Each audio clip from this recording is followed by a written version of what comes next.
We're sitting inside a jet flight simulator for the 727 with a complete cockpit, including all the instruments for 3 crew members and the instructors.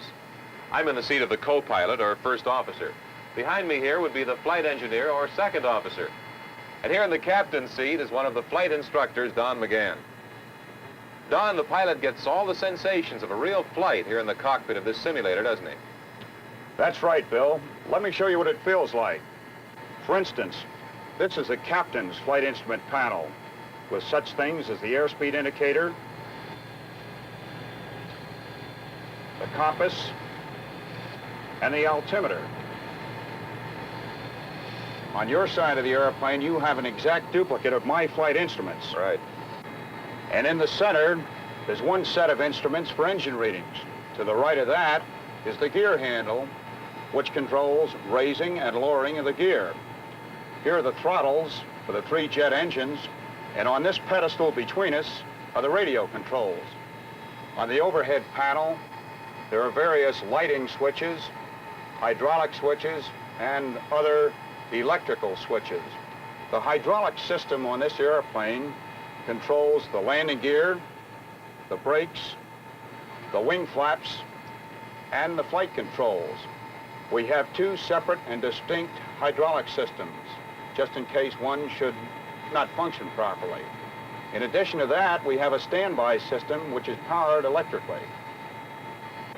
So by watching just a few of these instruments, I can pretty well follow the basic maneuvers of the airplane. That's right, Bill. To go faster, we'd advance the throttles like this. And you'd see the engine thrust increasing on these instruments. You can also observe our airspeed increase on the indicated airspeed. That airspeed indicator is something like the speedometer in my car, then. That's right, Bill.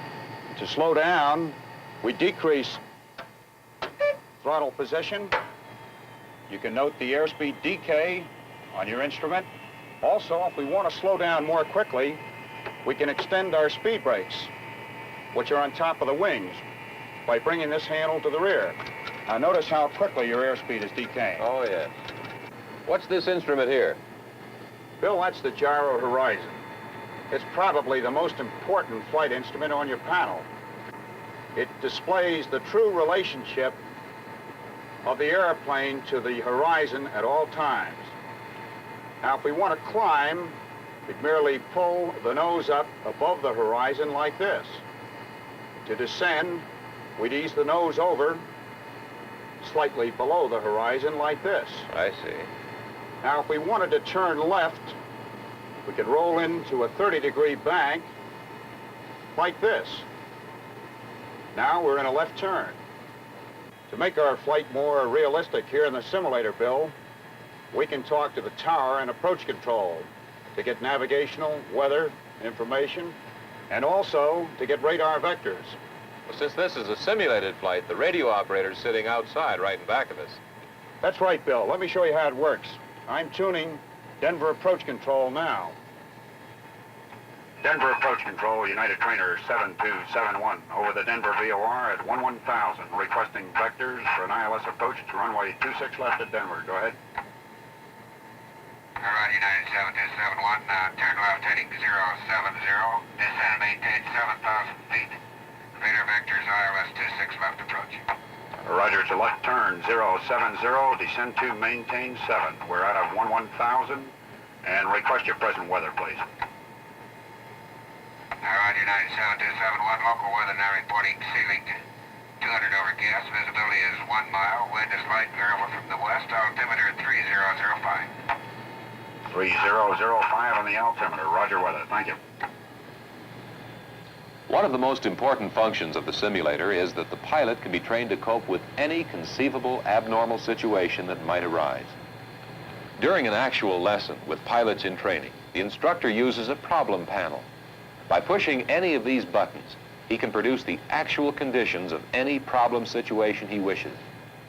40 flap card. Coming up. Cabin pressure controller set. Fuel book. We have a fire in engine number 3. Silence the bell. Dawn is called for a simulated engine fire. Number 3, throttle idle. Start lever cut off. Essential power. Operating source. Fire switch pull. Discharge button push. Advise approach control. Request the equipment standing by. Number 1 for the approach and the latest Denver weather. Engine fire checklist. Thrust lever. Idle. Start lever cut off. Cut off. Essential power selector on operating generator. Operating That's set. generator. Engine fire switch. Full. Fire warning light remains on. Bottle discharge switch push. Light is out and the bottle is discharged. Checklist completed. Roger. A pumps off. If the instructor wants to discuss some of the details of a problem with the pilot right at that moment, there's one thing he can do in the simulator that you could never do in an actual flight. Let me freeze the simulator for a moment. We'll discuss this. The flight is held right at that point until the problem is cleared up. How are you going to get your landing gear down? We'll crank it down manually. Real good. I'll unfreeze you now, Dan, and we'll be on the way. You can see why jet simulator training is so valuable in preparing pilots, giving them the skills and confidence to handle an actual aircraft without ever leaving the ground. We're going to see how this training is put to use when we take a flight on a real 727 jetliner in just a minute. What's it like flying one of these huge jets? We're going on board this big 727 to watch an actual flight lesson in the air. The second officer is completing his ground check of the airplane. And our instructor, Don McGann, is getting on board now with the pilot. They've just come from a briefing session, and the flight plan has been filed with the tower.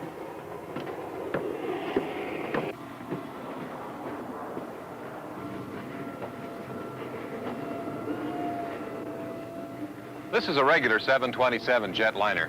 The only difference is no passengers are permitted on a training flight, except for us today. Let's go up forward and watch.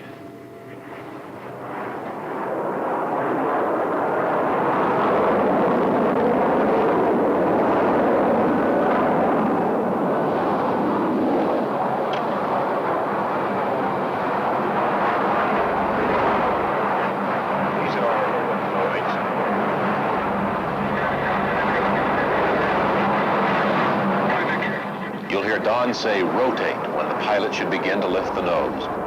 Rotate.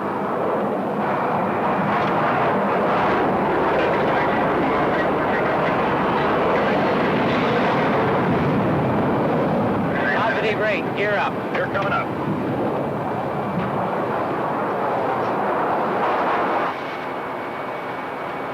We're now leaving the busy area of the Denver airport. To assure clearance from other aircraft, we're under radar control.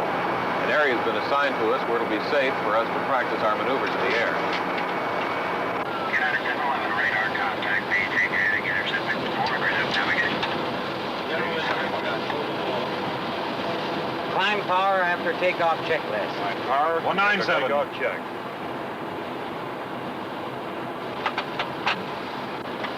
Flaps 15.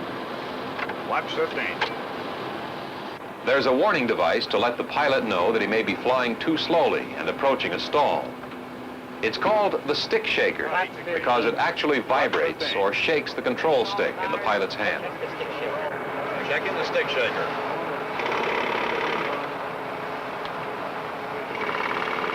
Stick shaker's check. Yeah. 201. 118, bug set. Flaps 5. 18. Flaps 2. Flaps going to 2. Oh, wait. I'm in the cabin. Okay, thank you. Cabin right up to the end of the air. Green light. Flaps 5. Green light, flaps 5.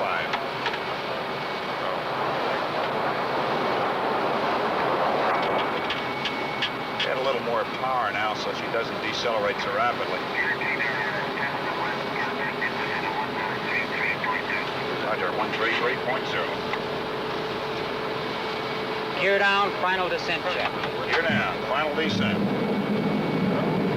Down a skid. Line nose release. Flight navigation instruments. Cross check. Airspeed bug. 118 on the right, 118 on the left. Landing gear. Down, free range. Wing flaps. 25. Flaps going to 25, got a green light. Speed brake lever. Port, Hydraulic fluid and pressure checked. Hydraulic pneumatic brakes normal. Autopilot switches disengaged. Checklist completed. Flaps are 25. I'd go right to 40 now. Flaps 40. Flaps 40. Go backward, Trent.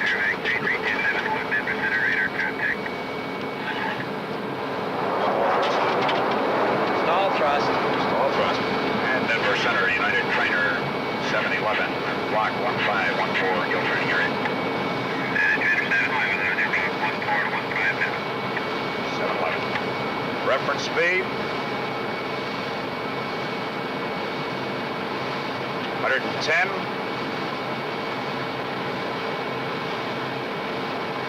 They're coming back. 100 knots.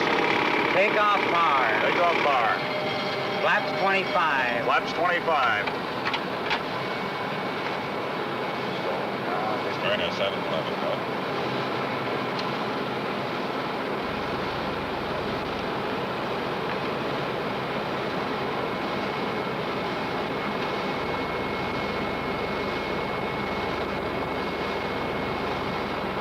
Positive brake, gear up. Notice that airspeed decrease as the doors come open. Approach descent. On this white card, the second officer has given the pilot the correct airspeed for a safe landing, determined by the actual weight of the plane and the current weather conditions.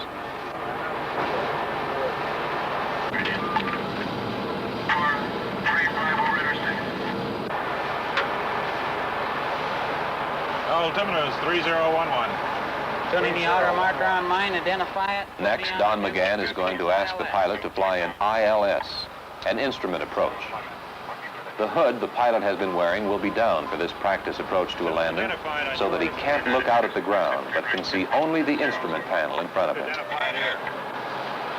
And as you cross your 257, you'll be 6 north, so it's a pretty good place to tune your ILS.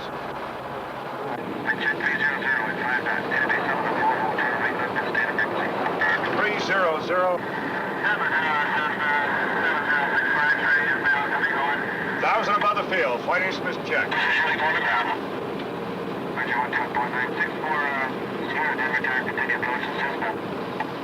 That tiny black line up ahead is the runway that we're going to land on. I don't have it yet. I don't see him either.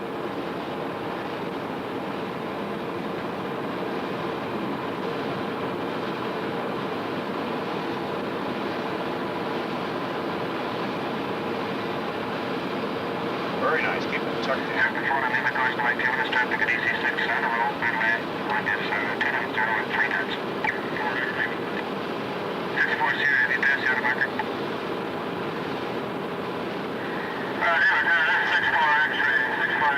$18, 500 above the ground and 500 down.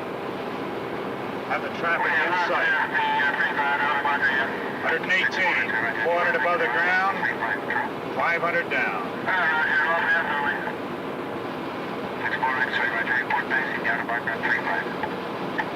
118, 300 above, 500 down, approaching minimums. Stand mode. Your visual. Airspeed, sync rate. 119. 500 down. 120. 500 down. Slight check. And roll, roll, roll.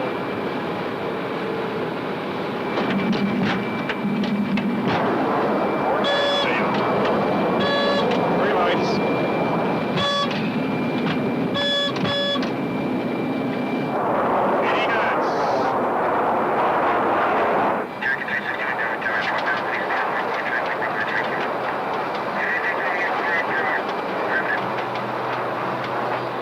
Number 1, lights on.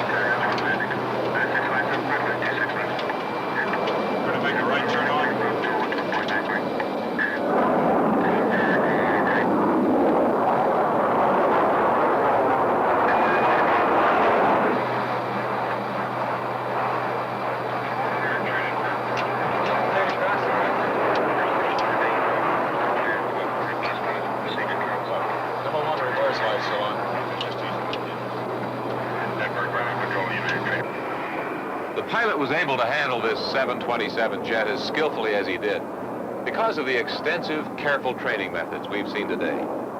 Aviation has come a long way in the past 30 years. But what about the next 30 years? Our modern jets of today, which towered over that 1936 Stearman biplane, may look just as small and old-fashioned by comparison with aircraft now being planned for the future. Very soon now, we'll be seeing the birth of the SST, the supersonic jet transport, able to fly at speeds faster than sound. You can get an idea of the size of the plane by comparing it with the people. For crowded airports and smaller cities, this vertical takeoff jet transport may be one answer to the problem of congestion. It'll be able to rise vertically like a helicopter and then tilt its engines to fly horizontally. It's not as far off as you might think. The first SST is supposed to be flying by 1970. Then you'll be able to fly across the country in 1 hour, coast to coast. It promises to be an exciting future. We'll be back in just a minute. In 1903, when the Wright brothers made their historic first flight, people might have said you were crazy if you predicted jetliners like this flying today. But there are no limits, really, to man's imagination.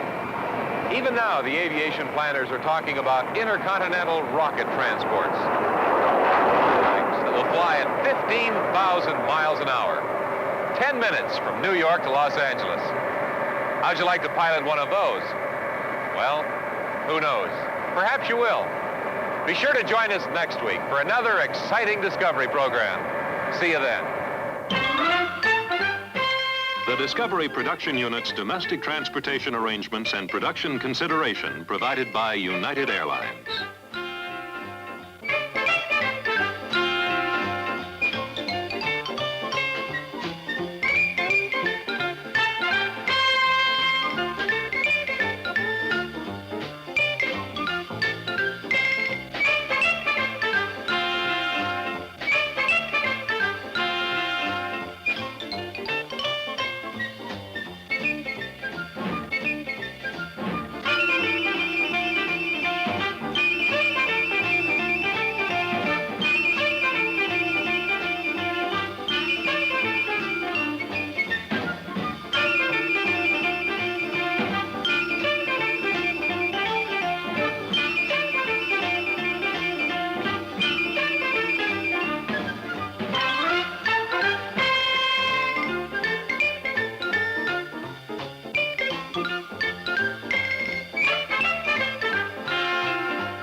This has been a JULES Power Production in association with ABC News and Public Affairs.